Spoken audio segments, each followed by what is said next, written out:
हरिः ओम् इदं विष्णोर्विषक्रमे त्रैदाने पदं समूढमस्य पाकं सुरे विष्णोर्विष्णुः ಶ್ರೀ ಭೂನೀಳಾ ಸಮೇತ ಶಕುನರಂಗನಾಥ ಸ್ವಾಮಿಯ ಭಕ್ತ ಮಹಾಶಯರಲ್ಲಿ ಈ ಮೂಲಕ ತಿಳಿಸುವುದೇನೆಂದರೆ ಬುಧವಾರ ಗುರುವಾರ ಅಂದರೆ 21ನೇ ತಾರೀಕು ದೇವಾಲಯದಲ್ಲಿ ಅಷ್ಟಾಕ್ಷರ ಮಹಾಯಾಗವನ್ನು ಹಮ್ಮಿಕೊಳ್ಳಲಾಗಿದೆ.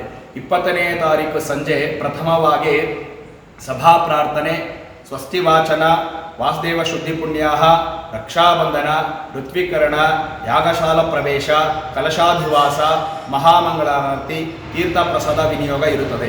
21ನೇ ತಾರೀಕು ಬೆಳಗ್ಗೆ ಪ್ರಾತಃ ಕಾಲದಲ್ಲಿ ಪ್ರಥಮವಾಗಿ ಸುಪ್ರಭಾತ ಸೇವೆ, ವಿಶ್ವಕ್ಸೇನಾರಾಧನೆ, ವಾಸುದೇವ ಶುದ್ಧಿ ಪುಣ್ಯಾಹ, ಕಲಶ ಪ್ರತಿಷ್ಠಾಪನೆ, ಅಗ್ನಿ ಪ್ರತಿಷ್ಠಾಪನೆ ಮತ್ತು ಅಷ್ಟಾಕ್ಷರ ಮೂಲ ಮಂತ್ರ ಲಕ್ಷ ಆಹುತಿಯಲ್ಲಿ ಲಕ್ಷ ಸಂಖ್ಯೆಯಲ್ಲಿ ಆಹುತಿಯಾಗುತ್ತದೆ ಮತ್ತು ಅಲಂಕೃತವಾಗಿ ಚಕ್ರಸ್ಥಾನ ಪೂರ್ವ ಮೆರವಣಿಗೆ ಹೋಗಿ ಚಕ್ರಸ್ಥಾನವನ್ನು ಹಮ್ಮಿಕೊಳ್ಳಲಾಗಿದೆ.